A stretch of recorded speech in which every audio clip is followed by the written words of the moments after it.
വിദ്യാർത്ഥികളുടെ APAAR ID academic രേഖകളുമായി ബന്ധിപ്പിക്കുന്നത് നിർബന്ധമാക്കി ഉത്തരവിറക്കിയിരിക്കുകയാണ് CBSE. 2026 ബോർഡ് പരീക്ഷ മുതൽക്ക് അപാർ ID ബന്ധിപ്പിക്കൽ നിർബന്ധമാക്കിയിരിക്കും. ഇതോടൊപ്പം പരീക്ഷാ ഫീസുകൾ പരിഷ്കരിക്കാനും ആർട്ടിഫിഷ്യൽ ഇന്റലിജൻസ് ഉപയോഗിച്ച് പ്രവർത്തിക്കുന്ന ഡിജിറ്റൽ എക്സ്പീരിയൻസ് സെന്റർ സ്ഥാപിക്കാനും തീരുമാനമായി. വിദ്യാർത്ഥികളുടെ വിവരങ്ങൾ കൂടുതൽ കൃത്യമാക്കാനും ഡാറ്റ മാനേജ്മെന്റ് മെച്ചപ്പെടുത്താനുമാണ് ഈ നടപടി. വിദ്യാഭ്യാസ മന്ത്രാലയം നടപ്പാക്കുന്ന ഒരു രാജ്യം ഒരു വിദ്യാർത്ഥി ID എന്ന ആശയത്തിന്റെ ഭാഗമായാണ് അപാർ ID വരുന്നത്. ഇതൊരു 12 അക്ക തിരിച്ചറിയൽ രേഖയാണ്. Automated permanent academic account registry എന്നതിന്റെ ചുരുക്കമാണ് APAAR. DigiLocker, academic bank of credits എന്നിവ വഴി വിദ്യാർത്ഥികളുടെ അക്കാദമിക് വിവരങ്ങൾ സുരക്ഷിതമായി സൂക്ഷിക്കുമെന്നും സർക്കാർ പറയുന്നുണ്ട്. CBSEയുടെ ഭരണസമിതി യോഗത്തിൽ ജൂൺ 25-നാണ് ഈ തീരുമാനമുണ്ടായത്.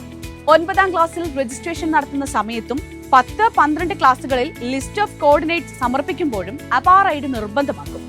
എല്ലാ അഫിലിയേറ്റഡ് സ്കൂളുകളും വിദ്യാർത്ഥികളുടെ അപാർ IDകൾ ശേഖരിക്കണമെന്നും ഇതിനോടകം നിർദ്ദേശം നൽകിയിട്ടുണ്ട്. അതേസമയം 2025-26 അധ്യയന വർഷത്തേക്കുള്ള പരീക്ഷാ ഫീസുകൾ പരിഷ്കരിക്കുന്നതും ഇതോടൊപ്പം തന്നെ നടന്നു.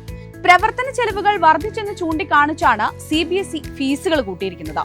ഇതിനു മുൻപ് 2020-ലായിരുന്നു ഫീസ് വർധന. 10ാം ക്ലാസ്, 12ാം ക്ലാസ് വിദ്യാർത്ഥികളുടെ പരീക്ഷാ ഫീസ് ഒരു വിഷയത്തിന് 20 രൂപ വീതമാണ് കൂട്ടിയിരിക്കുന്നത്. നേപ്പാളിലും മറ്റ് വിദേശ രാജ്യങ്ങളിലും പരീക്ഷാ ഫീസ് 10% വർദ്ധിപ്പിച്ചിട്ടുണ്ട്.